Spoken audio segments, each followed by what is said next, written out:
बिस्मिल्लाहिर्रहमानिर्रहीम।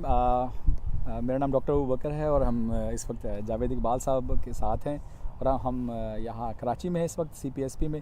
तो हमारे लिए बड़ा ब्लेस्ड है और बहुत अच्छा फ़ील करें कि सर जैसी शख्सियत साथ हमें बात करने का, थोड़ा सा सीखने का मौका मिल रहा है। सर, एक सवाल जो हमेशा हमारे दिल में, जहन में रहता है कि एक जो वालिद है, उस वालिद का जो घर में बच्चों के साथ किरदार है। वैसे तो वालिद के बहुत सारे रूप हैं। वालिद का माँ के साथ, अपने बीवी के साथ मुख्तलिफ रूप हैं।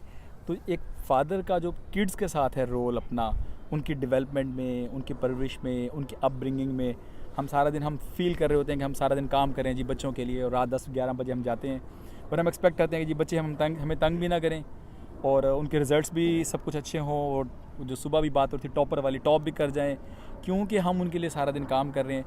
तो कहीं बच्चे क्या मिस कर रहे होते हैं, और वो जो एक बाप है उसका बच्चों के साथ फ़ादर और फिर role model as a teacher, कुछ इस तरह का ये कहीं कन्फ्यूजन है हमारे जहन में, या ये दो अलग चीज़ें हैं?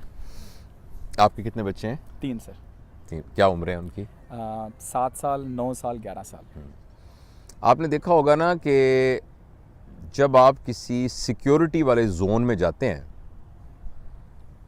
तो आप एकदम अलर्ट हो जाते हैं। बिल्कुल ठीक है। लिखा होता है कि यहाँ कैमरा के साथ आपको चेक किया जा रहा है। बिल्कुल ठीक है ना?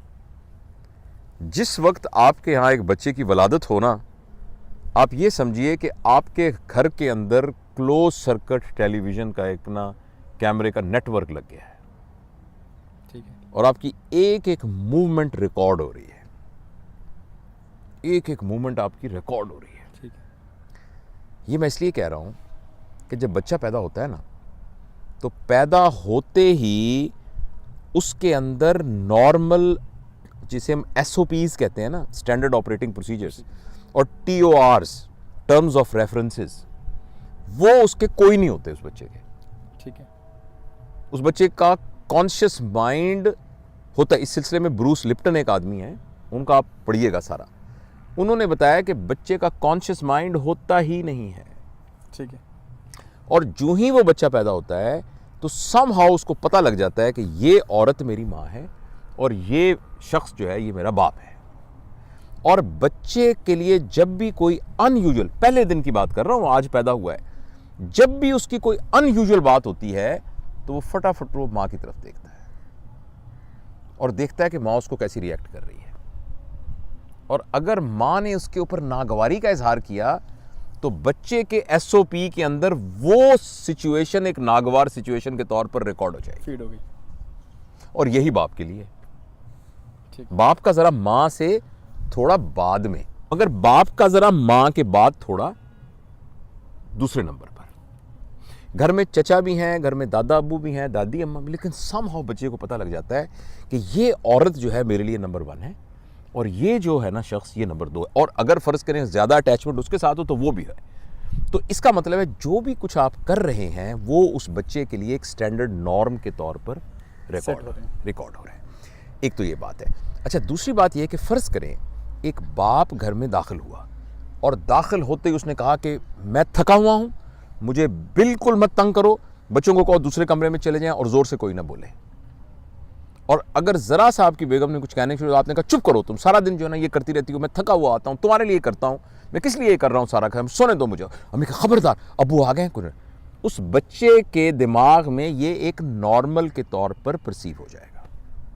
ये नहीं होगा कि वो सही गलत, वो उसको नॉर्मल कहेगा कि अब्बू ऐसे होते हैं, अब्बू को ऐसा ही होना चाहिए, ये उसके लिए नॉर्मल। आपने अपने देखे होंगे प्रोफेशनल लाइफ के अंदर बहुत लोग होते हैं कहते हैं यार सारी दुनिया कह रही है तू ठीक हो जा, वो ठीक नहीं होता। वो हर एक से लड़ रहा होता है, हर एक से कहते यार तुझे पता नहीं चलता यार क्यों बदतमीजी कर रहा है, मगर वो बदतमीजी इसलिए कि उसके बचपन में इसको एज अ नॉर्मल के तौर पर रिकॉर्ड कर दिया गया।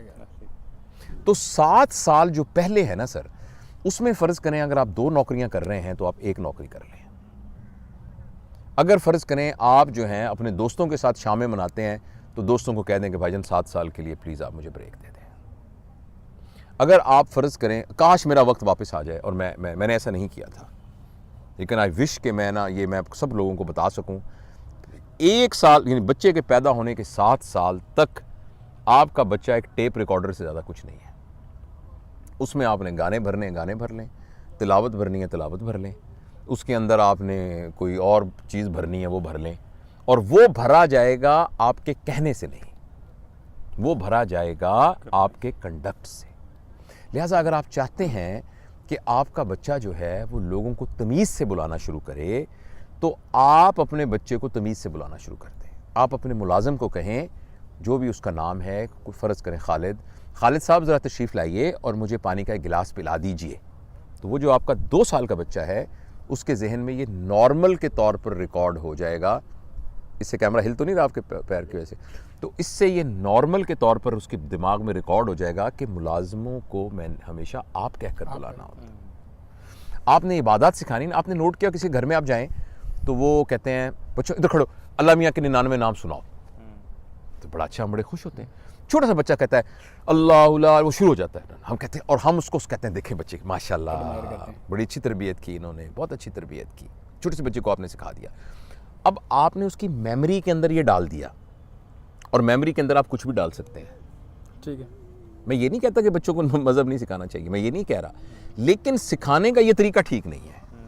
उसका सिंपल तरीका ये है कि जब अजान की आवाज़ आ रही है ना, तो अचानक बच्चा देखे कि अब्बा को पता नहीं क्या हो गया, एकदम उन्होंने टोपी उठाई है और कहीं बाहर जा रहे हैं, और माँ कहती है आपके अब्बू नमाज़ पढ़ के आ जाएं फिर खाना खाएंगे, और घर में पता लगा कि बहनें और दादी अम्मा इन सारों ने ना एकदम बाथरूम में गई हैं और ऐसे कुछ अपना मुंह हाथ धो के पता नहीं कैसे आके दुपट्टा लगा के खड़ी हो गई हैं।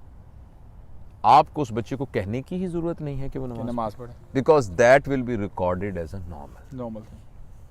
ठीक है। दूसरा ये है कि बच्चे के अंदर अहम चीज डेवलप करने वाली 2 हैं बस, एक उसका कॉन्फिडेंस